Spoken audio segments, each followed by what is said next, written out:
Okay, what's up guys? It's Kaiju here again with another video, and today I'll be differentiating the Pulsar Parabreak and the X-raypad Equate. So I don't know how many takes I've done already because my phone keeps unfocusing, and like if you, my optimism and enthusiasm is just gone. So I'll probably be more tamed in this video. I don't know. At least I'm putting in the effort to make a better quality video. I even bought, earphones, so hopefully my mic would be better. I'm using a Tansh Jim Tanyas right now. Maybe, I'm not an audiophile, but I heard they're good, so I don't know. I just bought them. Hopefully, I sound better and there's less, background noises, and hopefully the natural lighting of the sun is better than my my orange lighting. So, anyways, let's go for the physicalities first of the mouse pad. So the Pulsar Parabreak, uh, the Pulsar Parabreak is bigger. It's 460 millimeters by 410 millimeters compared to the Equate, which is 450 by 410 millimeters. Um, yeah, yeah. So it's just bigger. Do I appreciate it? Yeah. The bigger the better. Just like artisan pads, but hopefully, square pads would come out in like 50 by 50 cms. So, anyways, let's go with the stitching. Stitching, they feel exactly the same, almost. Yeah, because I feel like those who are making the stitching are using the same materials. Hold on, I hope it focuses. So yeah, there. But if you could notice that uh, the equate just the yeah. So basically, they have the same material, but the stitching for the Parabreak is just way better. Okay, so I think these are the best stitchings I've noticed. Aside from artisan pads, so these are basically like the budget artisan stitching, because it's small like the artisan pads, and you could see the difference. Hopefully my phone can see them. They're really more tightly knit, and they don't fray as much as compared to the X-ray pad stitching. uh, they're almost flat on the surface of the pad. The equate stitching is a bit more raised, and it's not as raised as the Aqua Control Plus. The stitching here is actually better than the Aqua Control Plus. The Aqua Control Plus stitching is too thick and too raised. Yeah. But this does fray more compared to the Aqua Control Plus stitching. So yeah, Pulsar Parabreak takes it for the stitching. Really great stitching. Also for the rubber backing, they look exactly the same. This one's the Parabreak, this one's the Equate. So they look exactly the same, but for some reason they perform differently. The Parabreak barely moves on my desk, and it's really just so good as compared to the Equate. It just moves, just swiping my mouse around, I notice that it's going to move already. So I don't know why. I mean, they look exactly the same. And like X-ray pad is notorious for having bad rubber backing. There, fine, finally. It was unfocusing again, and I'm gonna get pissed if I have to redo it. Anyways, yeah, yeah. So for the equate, I just go like that sometimes, or I'm doing Kovacs, and I notice that the equate is already all jumbled up. But again, it doesn't really affect me in game. Mostly just in aim training, and you don't even notice it. So yeah. So now for the surface, the Equate feels more like your typical cloth pad. It feels clothier. It's not like the Artisan Zero or the QCK Edge. It's kind of rougher, but it's not irritating for the skin. And they're fine for me. I kind of like it.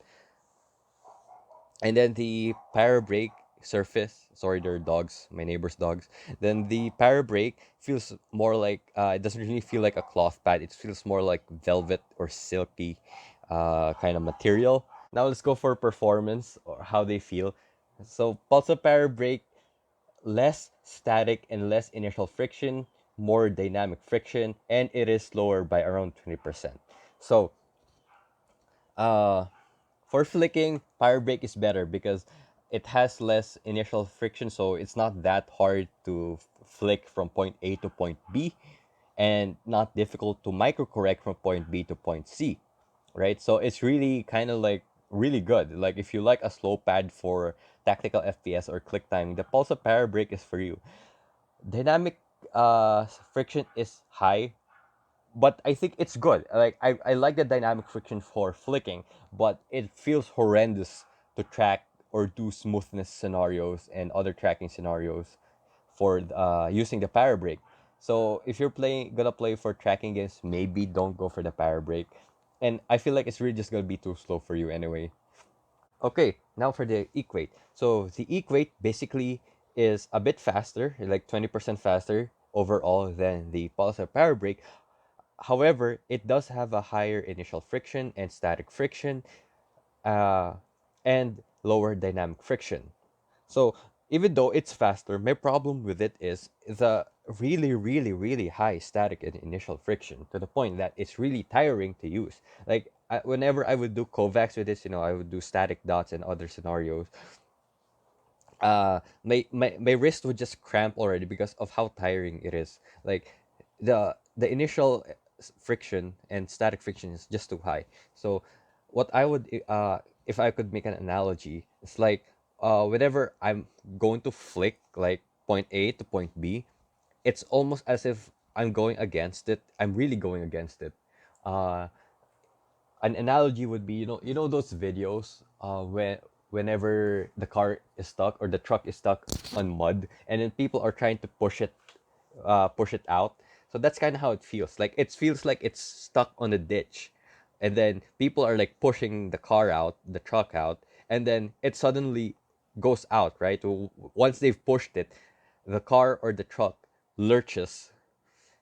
Yeah, it lurches. It's hard to say. Actually, for me, the more accurate term is lurching rather than flicking.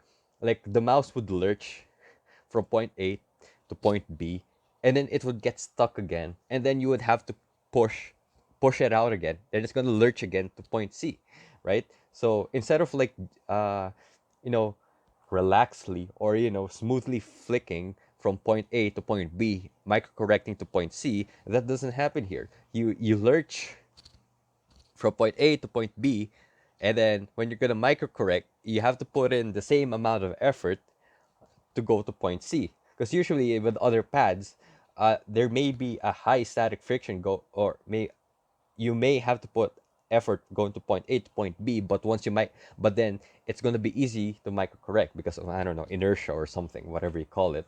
So yeah, but here it kind of feels the same. Like you flick and then micro correct again. It kind of requires the same amount of effort. And yeah, I end up sometimes over micro correcting, which is something I've never even thought was a thing. Like I've never heard that term thrown around in the aim training community or in the mousepad community. But yeah, I felt like I did micro overcorrect. And yeah, my for a control pad, my scores were lower in Kovacs because of just how hard it is to use. Yeah, but I would say though, this is really good for tracking. Like this is a good slow control pad for tracking. I, with how bad I performed in my click timing, I did so well with tracking. Like I broke a lot of my high scores in tracking scenarios and even in smoothness scenarios, using the Equate. Yeah. So yeah, actually, a TLDR of it, or too long didn't watch of this video, you can just click off now if you want. It's like if you're gonna play flick intensive games, use the Parabreak. If you're gonna use it for tracking games, get the Equate. So yeah, I even asked Hardware Unplug to compare the Equate and the Pulsar Parabreak. Yeah, and for them they preferred the Equate, and which is not a surprise because they play Apex, and so naturally they would prefer this because again it's better for tracking. This one just feels horrendous for tracking and smoothness scenarios. I really just didn't enjoy it because the dynamic friction is too high.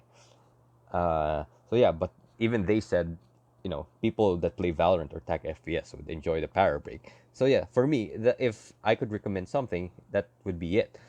Okay, so another important thing that I should have said sooner is that the pulse power break is way more consistent than the X-raypad Equate.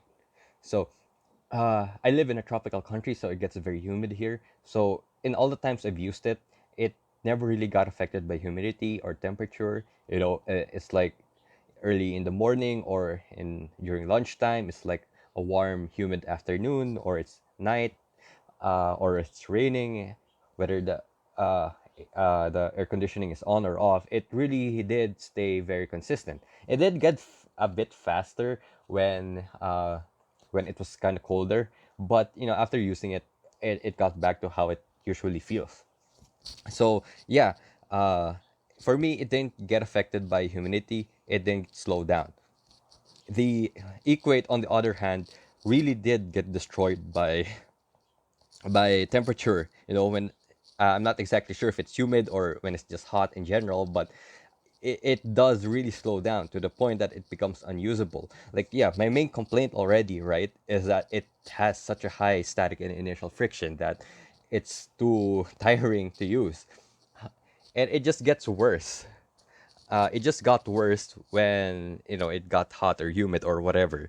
It just slowed down to the point it's unusable. Like it like times two or times three on the initial friction and static friction. Like I just didn't want to use it because it was just too much. Like, oh yeah, that was that was using the Tiger Ice. I was using the GPX with the Tiger Ice, and Tiger Ice is already considered a fast mouse feed, and the GPX is a light mouse. It's like what 60 something grams.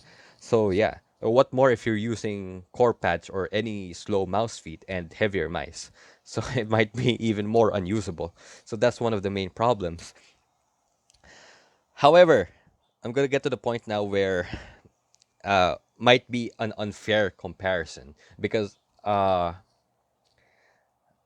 you know it's I watched the Equate. After watching the Equate, I enjoyed it way, way, way, way more. But it's kind of unfair to compare the post-wash Equate to the Parabreak, you know, because it should be like, I think for me, it's just out of the box versus out of the box. I didn't think of washing the Parabreak because I didn't want to ruin it or anything. I just thought of washing the Equate. Maybe it was dirty or something. That's why it's just so slow or what. It's stuck in the factory for so long or something, or I just used it. So yeah. Anyways, what do you call this? Where was I? Oh my gosh, man, my ADHD is acting up. Where was I? Yeah. Post wash Equate. When I washed the Equate, it got so much better. Like the my complaint of the super high initial and static friction basically disappeared. The dynamic friction remained kind of the same or just a little bit faster. Yeah, the Equate in general got faster than when it was before I washed it. So yeah, the initial friction and static friction isn't that high anymore. It's still high, it's still in the control area, but it kind of like evened out with its dynamic friction. It's not as horrible. It's not horrible anymore. I don't even want to say as horrible because it's not horrible anymore. It became such an enjoyable pad to the point that I kind of prefer it now over the Parabreak. Like I'm planning on selling the Parabreak now. You know, uh, so yeah, after washing the Equate, the initial friction, static friction, and pretty much my complaint about difficulty in flicking, microcorrection, they all disappeared. It pretty much got better. It did get faster than when it was, and I kind of preferred the slowness before washing it. But I guess you can't have everything. I'll take it. Microcorrection, flicking is better, and all that. Um, so yeah, that's basically it. But it's hard to it's I would say unfair to compare the post-wash Equate to the Parabreak because it's not what it's advertised to be, right? I only kind of discovered it. I don't know if it's a bug or a feature again. So it's just something to take note of. If ever you're using the Equate, you want it to be faster, just wash it. Uh, and yeah, but be careful. Just follow the instructions in the X-raypad website on how to wash it, how to deep clean it. I use the deep clean, soaking it and then dish washing liquid and everything. So basically, to summarize everything, Pulsar Power Brake, lower initial friction, lower static friction, Equate, higher initial friction, higher static friction, uh, higher dynamic friction for the Power Brake, lower dynamic friction for the Equate, easier to flick and microcorrect, harder to flick and microcorrect, horrendous when tracking. Really, really enjoyable when tracking. I don't want to say just subjectively horrendous. Like it's doable, but it's just not comfortable when tracking with the Parabreak.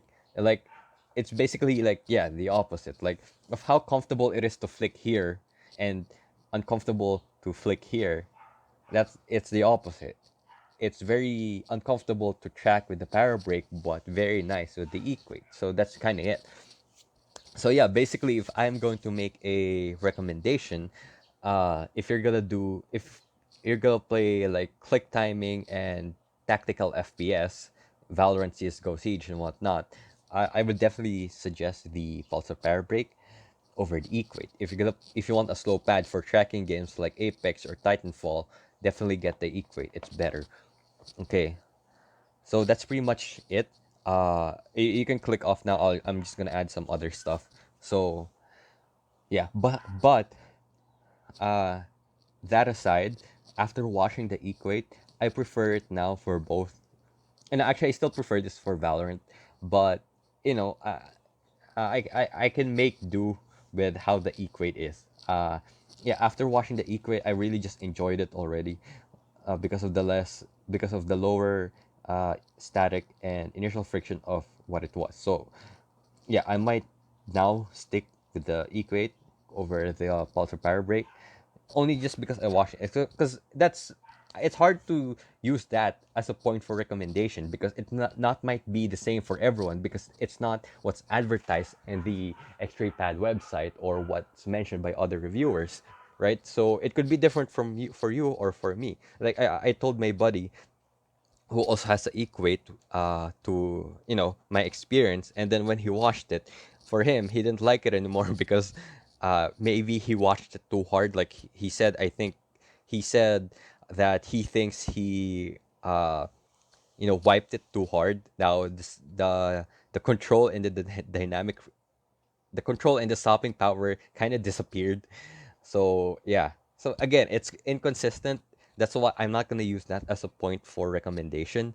So it's just my personal experience, and luckily it worked out for me.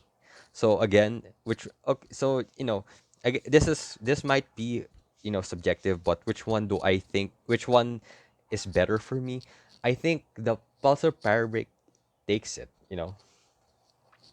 Actually, even a bit objectively, the Pulsar Parabreak might be better because it's bigger, it has better stitching, it has better rubber backing, it's less affected by or barely affected by temperature and humidity. It's way more consistent uh, compared to the Equate.